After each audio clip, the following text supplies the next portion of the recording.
Today we've got Smash here with us. So, Smash, thanks a lot for being here. Thank you so much for having me. Yeah, when we reached out to Shana, she said, "Okay, you're going to be here." And I've been following you on Instagram for a bit of time, and I've kept track on your progress for I wouldn't say a long time now, but for quite some time now. So, I'm really excited to have you here. Ask for you to sign for us. So if you'd like to do that, it'd be perfect. I would enjoy that. I'd appreciate that a lot. So, Smash, thanks a lot for being here. And we've just talked before the recording. You said you only started boxing when you were 21. Yeah. Why did you start boxing? What was that? I think for most people would say it's pretty late to start Mm. but it was a shock for me because I was actually motivated by the movie The Million Dollar Baby. And then that's when I remember it was a Saturday night. I Mm. watched that after the evening movie. And then the next day I asked my brother, hey, do you know any gyms around? Because I was here in the gym. I wasn't a screen person, so yeah, I was always at home. And then on a Sunday, late, he found the gym on Monday, Wednesday, Tuesday we started. And I told him, go since from there. And I only spent 2 years in amateur, of which Yeah. I wanted fights, but there was no opponents for me because I was a bit lighter. Mm. So all the girls that were there were actually heavyweights, you know. Yeah. They match according to weights. Mhm. So yeah. And then 2016 I turned professional. Yeah. I didn't have any amateur background. Okay. Yeah, of which my first fight was a top fight. So your first fight was already a professional fight. Yeah. Yeah. Okay. Skip the entire amateur phase. Just jump straight into professional. Yeah, it was quite tough. I was the only female in the gym. Okay. Yeah. So all of your sporting partners were male as well. So it was tough as well. Okay. Yeah. Not far to yeah.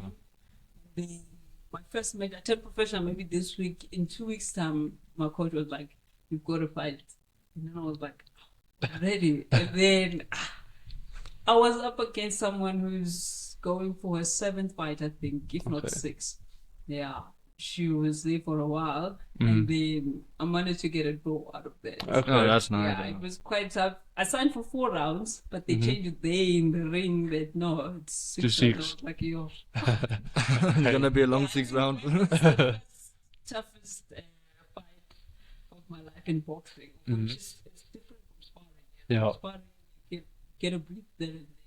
Yeah. But that was quite tough. I was like, I remember, I think first round was second round. I was like, yo, why can't I just take these gloves off and go back to my corner? Like, because I was fighting a short lady and she was Okay. always here. Yeah. When you're shorter, you must go in when you're fighting a Mm, taller person. So, yeah, she was doing exactly that. And obviously, when the round progressed, I was able to keep her away, you know, which resulted to a draw. Okay. You know. Okay. So that was your start into boxing. But before you started boxing, were you very athletic? Were you also into sports? What did you do? I was into sport, actually. I was an athlete Mhm. in school. I ran marathon. Yeah, after school, and then I joined another club also. And then boxing came, Mm. yeah, just in between the Okay. that, yeah, Okay. So what kind of athletics did you do? running. Okay. So you were running. Okay. Okay. And then you're also using the nootropic formula. Now, before we go into that part, uh, a very difficult part for especially a lot of male boxers is making weight. How do you find that process? Is that also hard for you, or do you maintain the correct weight throughout the season? What do you do?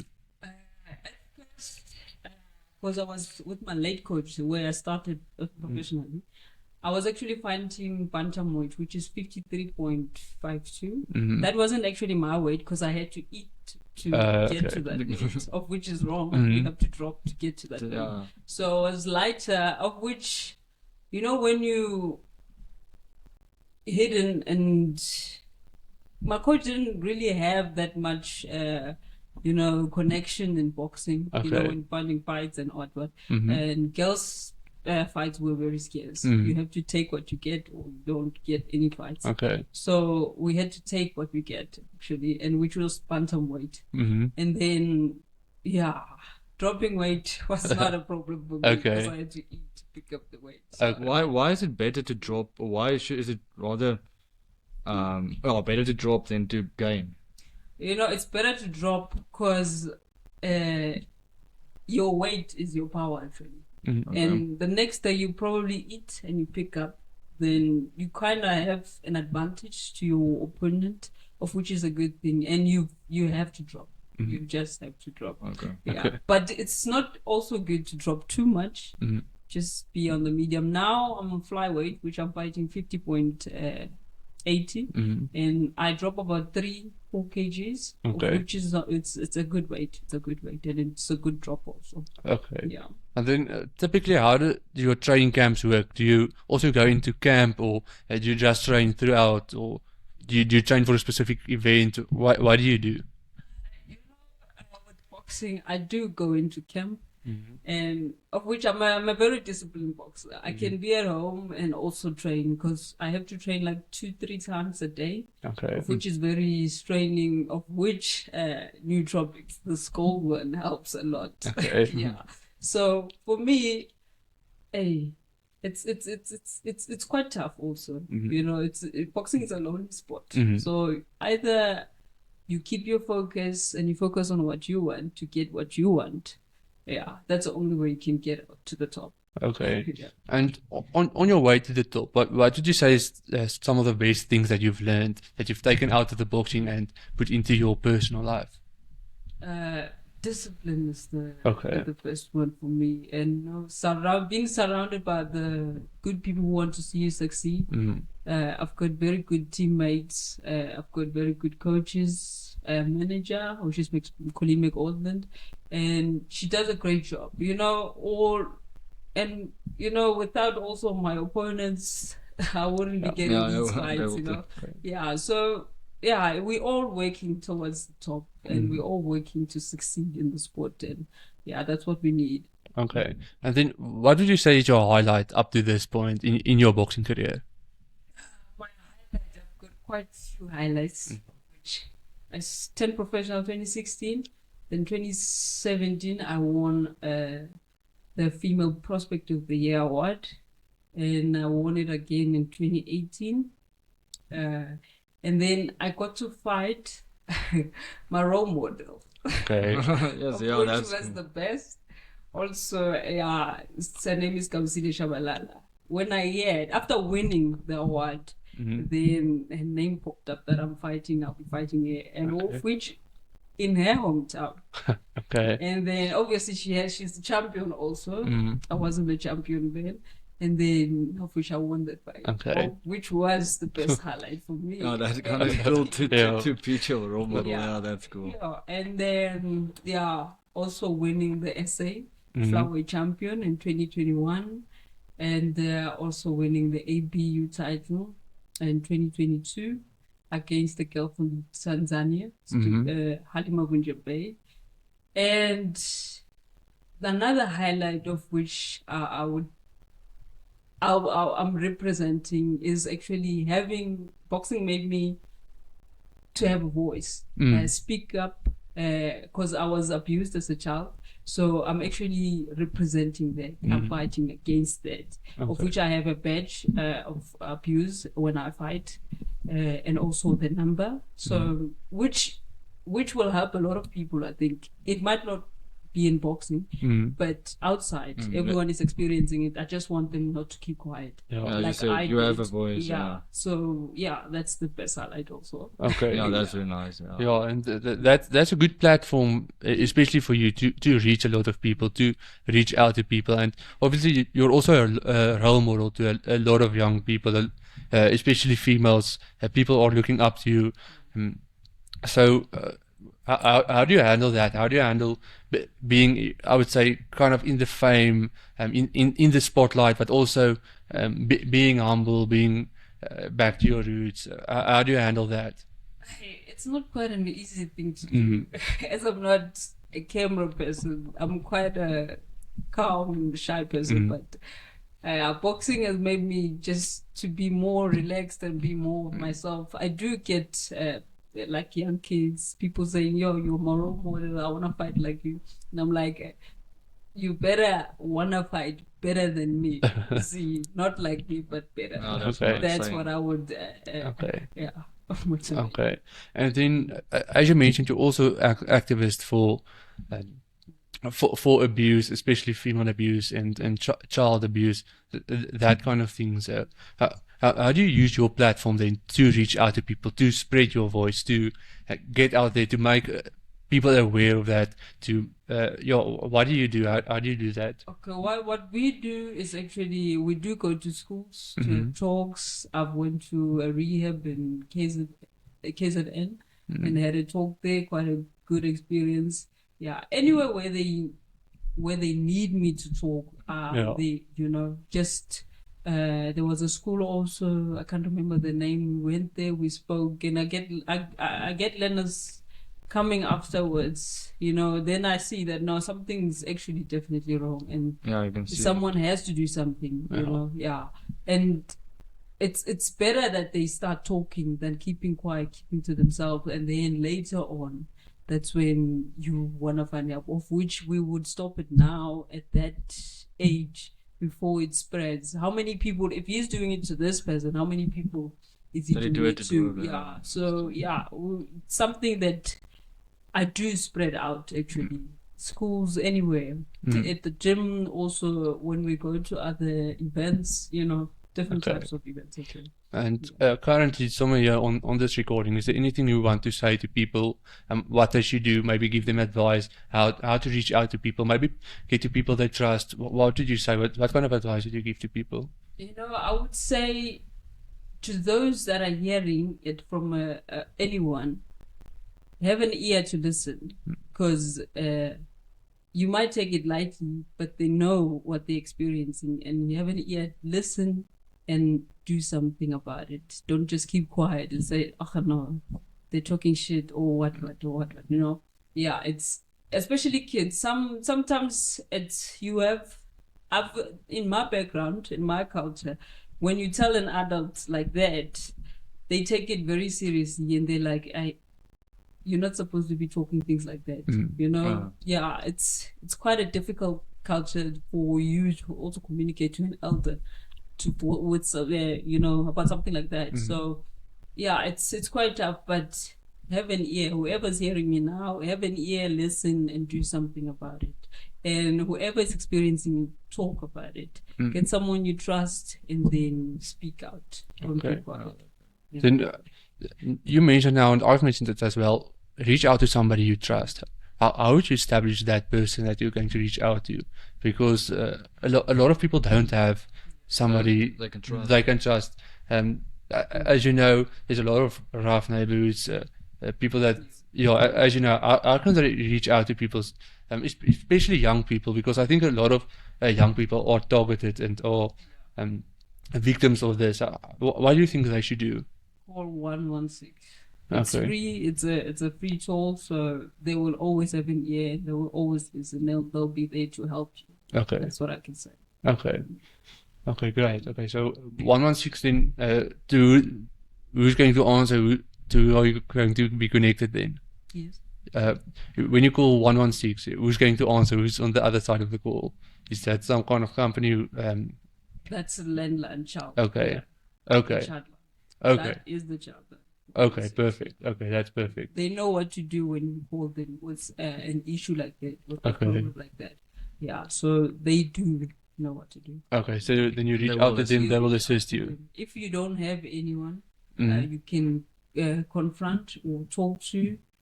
Rather call that number.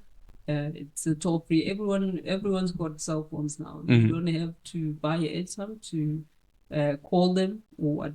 It's a toll free. Okay, that's perfect. Okay, so let's get off this topic and let's get into the boxing again.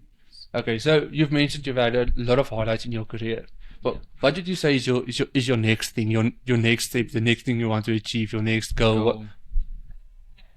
I'm up for more titles. I want to see my name in the Hall of Fame.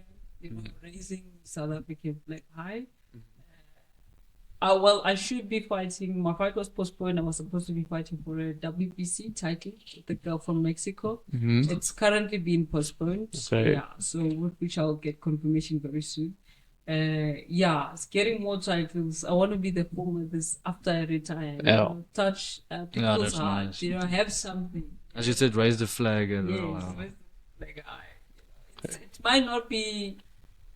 People might not like how I fight, but I also want them to love the person I am also as a person. Yeah. You can't just be boxing. I like because of boxing, but no, the character in me. I want to be the people's champion. People's champion. That's nice. Okay. That's a nice description. Then, when you're in the ring and you're hurting people, then you don't come forward as nice as you are now. Why is that? Do you have to go in there to hurt people or what? They made the sport. Hey, you both sign up. So I would say,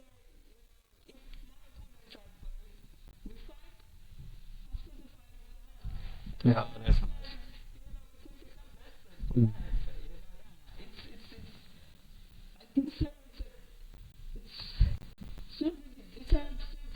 Still a sport. Yeah. Now, that outside part, how important do you think is that outside part? Learning to defend yourself, knowing how to defend yourself. How important do you think that is, especially in today's day and age? Yeah, well, in today's time, it is very important because we do also do some self-defense classes with the schools when we go and have talks. So, which is good, and we encourage them to actually come into joining boxing, the young ones. So, which is good, and it's actually a good sport for self-defense. It is. I'm not saying I've never encountered a physical fight like outside of boxing. Yeah, I'm not really a violent person. But in the ring, in the ring, you're different. It's a different story. But don't you think outside of the ring as well, people know you, they're not going to come to you, maybe try to help you because they know there's bricks behind that dance actually. Well, I can say, some people that I'm not really affected. You won't even look at me. Yeah.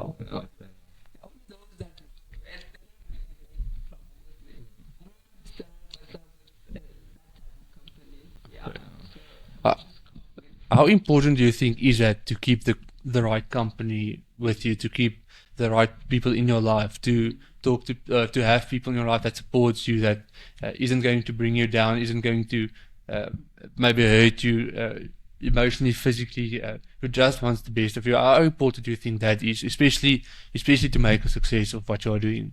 I can say it is that's the key thing actually, because without the right people around you, you're not going to go anywhere. You have to be surrounded by the right people. If you've got a partner, right stablemate, everyone, manager, coaches, if anyone or anything is lacking there, it will show. It will show. You just have to have the right people that want to see you there, that want to put you there, because you're not doing it alone. Yeah. In that sport, you have a boxer, of which you need yourself. You have a manager, of which you need. You have a coach, of which you need. You have a promoter, of which you need. We need like sponsors. Like New Tropics is sponsoring me.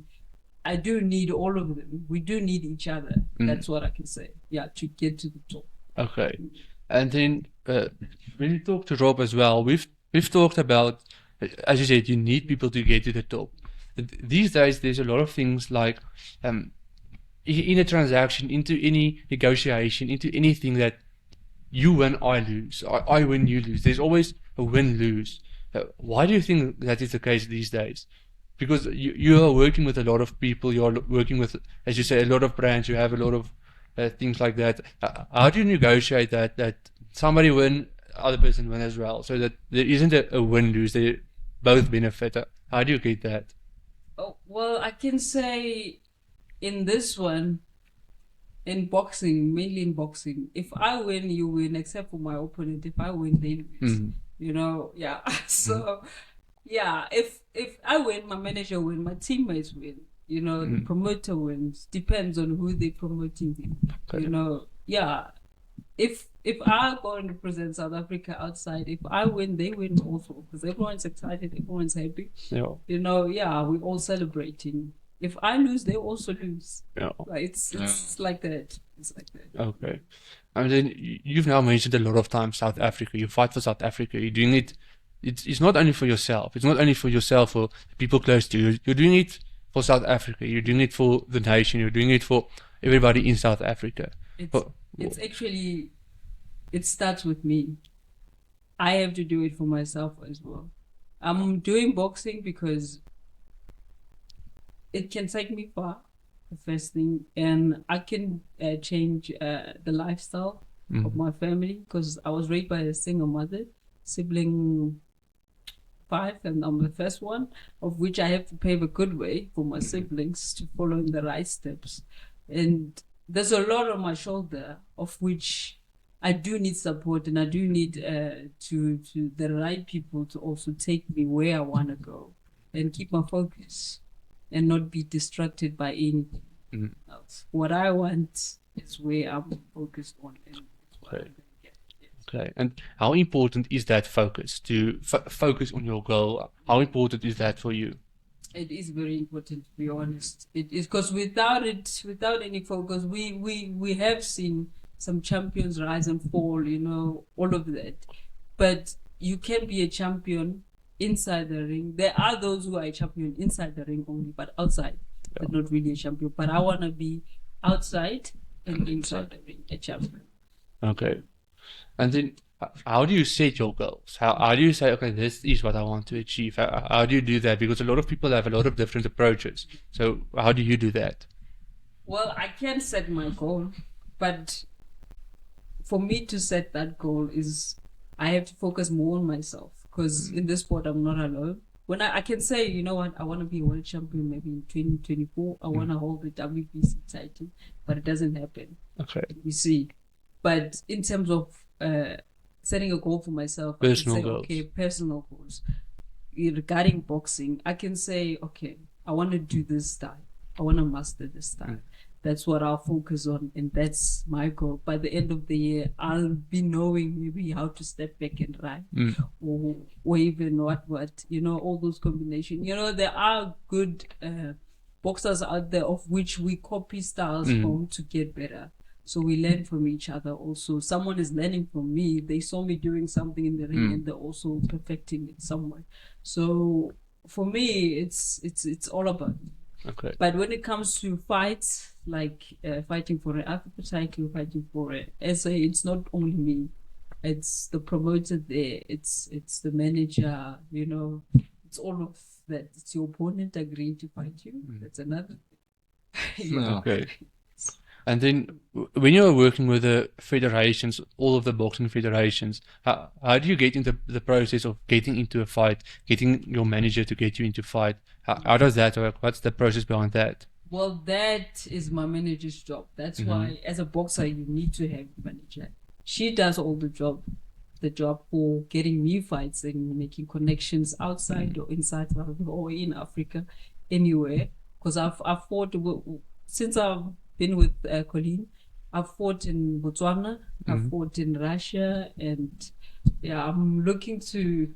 I want to fight in the USA, the States, you know, everywhere. Yeah, I want to travel also. Okay. And yeah, I fought a couple of provinces also. Yeah. Okay. Which is a good experience. Yeah. And especially when fighting in South Africa, in your country, how big difference does that make for you? Do you feel that kind of extra support? Like when you're in South Africa, do you find that extra support, it helps you, give you a bit of motivation, a bit of that extra energy that you need, as opposed to when you're fighting overseas? Well, it does. It does. You do have an advantage when you're fighting home, in your hometown. But even if I'm not, you know, let's say I'm going to be outside in US or wherever, I'm all alone with my coach, just one coach. Okay. So I have to make that ring my home. That's the Okay. only thing I have to make home. Okay. Because without that, then we've lost the fight already. Okay. So yeah, I have to Okay. go there with that mentality. The Mindset crowd and- don't matter. The Mhm. crowd don't matter. The noises don't matter with me. Yeah, wherever I am. I fought my role model well in their home time, and I won that fight. Okay. So, yeah, it doesn't really matter with me. Well, but in some boxes, because we're different people, Mm. so in some You they do. you feed off that energy. Yeah. Okay. Okay, and then when you're sitting, when you're all in the ring between the rounds, you're sitting there. Well, what goes through your head? Because it's a minute. You have water. Everybody's talking. What is going through your head? What do you do? How do you focus? What's going inside of your head? You know, it's a lot. It depends also with the rounds. If you're winning or if you're losing, you know, what your coach is saying in the corner. Mhm. What must you pull up your sock? Must you relax or put more pressure or what? It also depends. And it also depends on what kind of boxer you're facing. You know, I might be facing maybe a strong person. Like there was this one time where I faced a girl from Malawi, Ellen Simwaka, fought her 3 times. I won, she lost. We drew. So Okay. it's a fair play. So she was quite a strong one. So when you're feeling punches, it's difficult to focus, to think. You know, Yeah. you have to listen. You have to have that teachable soul Okay. and take in whatever you can get and try to obviously do it when they tell you in the corner. That 1 minute in the corner is very important. But isn't it hard to focus? Isn't it hard to focus to hear what your coaches is saying? I mean, you are concentrating on everything else. Yeah. And not, Everything is flowing. It's very easy to lose your focus like that. Some boxers do that, and you get one punch and you're down, and the fight Yeah. is over. So it's very important to keep your focus, keep your calm. You can't fight when you're angry. You get tired very quickly. So keep your calm, keep your focus, listen, open your ears, and take in whatever you get. Sometimes you don't hear it from the coach, you hear it from the crowd. Maybe I can hear it from you. Mm. Maybe your voice is the one That you are hearing. Okay, let's hook it right. So I do that and it works. I'm like, okay, who was that? Then you say, oh no, it was me. And then I was like, thank you. You know, it helps. So information can get information from anywhere. Yeah, you just You can't need to lose your focus. You need to and focus, you yeah. need to have an eye contact. and Yeah. stay focused. Yeah. Yeah. Okay. Stay focused. And then, how does that mind-body connection come into play? Do you think a lot of that stuff happens during training, or is it only happening when you get experience in the ring? What would you say? I think also it goes with everything. Also in training, because when you have a fight, obviously you have to spar. Also during sparring, how do you handle sparring also? And also during the fight, you know, you get different styles. You have to focus. Okay, this person's going that way. I need to keep my focus, mind the movement, everything. So yeah, it just takes a lot. It just takes a lot. You just need to be on point. Okay. Just have And to be on point. also, with that being said, with the concentration, what does the nootropic multi do for you? How do you that improve you? What did you say? I can say, yeah, energy is what I need, and this I've only used gold, of which is I can recommend this one to anyone. And for me, I need my focus, energy, stamina, and it does all of that. The best thing about it is that it's all natural. In boxing, now that I'm fighting 10 rounds and I'm fighting for titles, they do test for drug tests. If you find a positive, well, you get banned. I did 4 or 5 years. That's something I don't that's long. want. You know, because like changing supplements, like, you know, get people who will recommend you what they're using, and it's not something that's legal in boxing. So it's very different. That's why we need to be careful. Brain supplements, natural is the best thing for boxing. Okay. To keep your focus. Hey, you know, I was energetic when I first took this. Yeah, my mind was all over the place, and I was like, whoa, this thing is a bit too much, because I took 3, of which they did say, if you take 3 and you feel like it's too much, cut down to 2, of which I did, and it did work best. I need energy to train, you know. Yeah. I need energy to train. I train 2-3 times a day, of which it takes a lot of strain in your body, you know. Training, you need to calm down or you need to boost your body with something to get ready for another session. So yeah, for me, it's the best. I can recommend it to anyone, any boxer. Actually. Okay. Yeah. Okay, and then on the brain side and boxing, brain and boxing doesn't always go together. A lot of people suffer from concussions almost after every fight. Boxing is not a sport that you can do for 50, 60, 70 years going into old age, like golfing or maybe tennis. So boxing, your age limit is you're kind of capped on how long you can do it. How do you approach that? How do you try to do it as long as possible? How do you try to, I would say, minimize that kind of effects, especially on your brain, on the concussion side, that kind of things? That's why boxing I can't do boxing for a long time. Maybe I'll say maybe I want to stop when I'm 35 or 37, depending on my body. Yeah. And how you treat yourself, your health is very important when you do sport, any type of sport. It doesn't have to be boxing. But brain-wise, it's a very, it's risky, but that's why there's a rule, protect yourself at all times. Yeah, and I do that a lot. I'm a boxer who waves and ducks. Yeah, I just wish this fight can happen so you can come and watch it so you can see yourself. It's better when you see it. Yeah, so I'm that type of a boxer, like a peekaboo boxer. Okay. Yeah, that type. So, yes, as I do need a brain. I can have all the skill I can have. And I'm facing an opponent who's also got a skill, who's also top class with the skill. That's where the brain must come in. I must think thee. I must focus thee. Okay. You can win a fight. You can have skill versus skill. But if you don't have brains to think, then you've lost the fight already. Yeah. Either one of us have to get brains to think so they can win the fight. Okay, now we've mentioned the brain. If I'm not mistaken, I would say your slogan, your kind of catchphrase is "You fight with heart." You fight with heart. How important do you think that is to have that heart, to have character, to have that something inside of you, something that's burning, that keeps pushing you, that something extra, that something inside of you? I would say it's you gotta have heart. Like have heart in such a way that whatever pain you are receiving, let's say maybe I'm fighting a strong opponent and I feel like, this her power is very strong. But I keep on pushing. I don't give up. It's more like that. Have heart to keep on going and not giving up.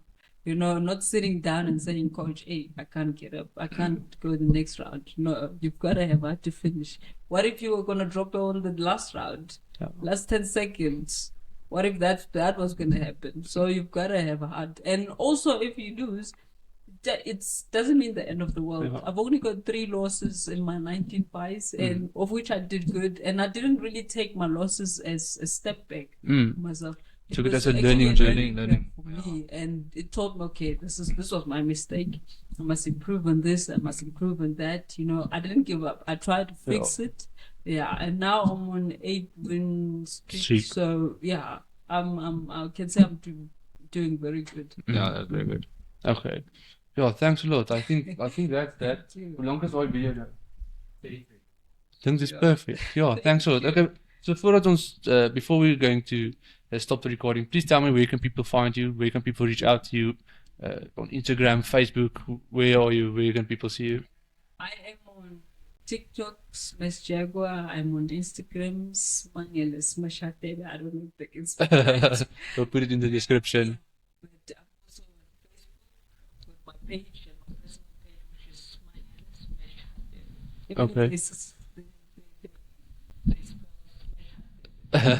/Hadebe.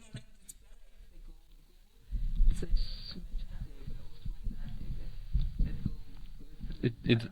Okay, perfect. Okay, so go and like and follow and subscribe, smash and support. Yeah, and good luck with your next fight. Good luck with the preparation. It's around the corner, and we truly believe in you, and we think it will be going great. Yeah. So good luck. Thanks a lot. Okay, thank you. Perfect. Yeah. That was fantastic. Yeah, that was really nice.